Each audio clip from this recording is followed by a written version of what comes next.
Everyone thought this was a routine family loan dispute until two sisters entered Judge Judy's courtroom carrying smiles so forced. The tension felt visible in the air. Melissa, the younger one, clutched a worn envelope against her chest, her eyes red from sleepless nights. Andrea, the older sister, walked in differently, chin lifted, shoulders relaxed, lips curved in a cool, almost amused smile. That kind of confidence in court usually means one thing: someone believes they already control the story. Melissa claimed she loaned Andrea $12,000 when Andrea begged for help during a financial collapse. Andrea denied it instantly, calling the money a loathing gift now being twisted into revenge. But here's where things get disturbing.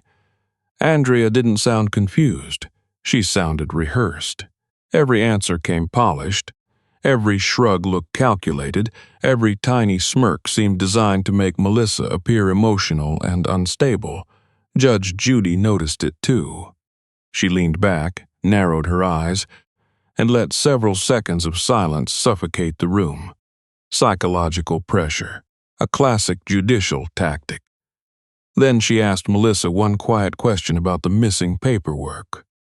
And Melissa's hand started shaking uncontrollably. Melissa inhaled sharply before speaking, as if admitting the truth hurt more than losing the money itself. She confessed there was no written contract because Andrea had shown up crying, mascara running, voice trembling, swearing she would lose her house if help did not come immediately. "We're sisters," Andrea had whispered that night. "Please don't make me sign papers like a stranger," the courtroom murmured. Emotional guilt wrapped inside family language, one of the most effective manipulation tools because it makes the victim feel cruel for asking protection. Andrea rolled her eyes and folded her arms, a gesture dripping with contempt. That body language mattered. Innocent people defend facts. Arrogant people often defend image. Judge Judy's face tightened. She had seen this posture before. The witness who believes charm can outrun evidence. Andrea then changed tactics, accusing Melissa of lifelong jealousy, claiming this lawsuit was really about old sibling resentment. For a moment, the room felt split between sympathy and suspicion. But then Judge Judy asked if Melissa had brought any messages, bank transfers, or proof of repayment promises. Melissa slowly lifted the worn envelope.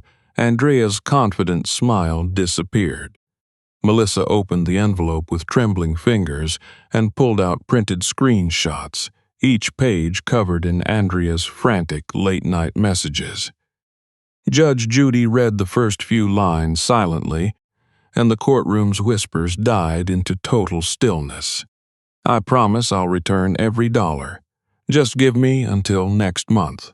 Please send installment help before Friday." Andrea's face remained stiff, but her jaw had locked so tightly it looked painful. This was no longer a he said, she said dispute.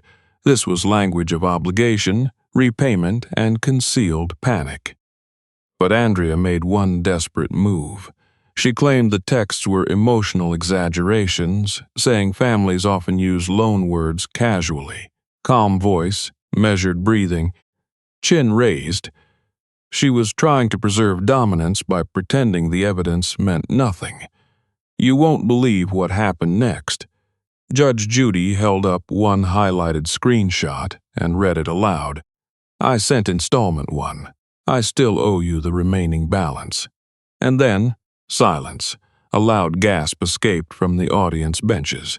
Andrea blinked rapidly, all composure cracking in seconds.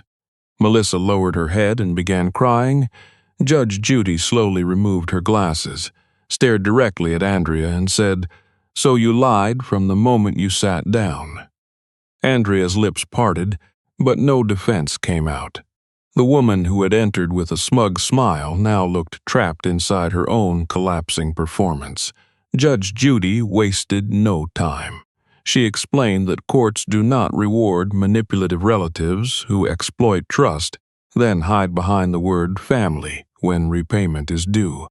Her strategy was ruthless and precise: strip away emotion, isolate the written admissions, and force the lie into daylight. Andrea had done the rest to herself. Melissa wept quietly, not from victory, but from the painful realization that blood had not protected her from betrayal. Judge Judy's voice softened only once when she turned toward her. "Helping family is generous," she said, "but generosity without boundaries invites abuse." The audience nodded in heavy silence. Then came the verdict: judgment for Melissa, $12,000, full repayment.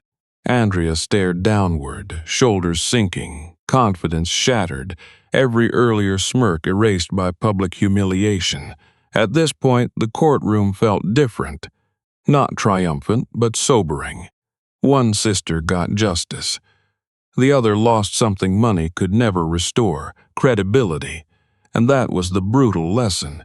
Trust should come with proof, even when the handshake belongs to family.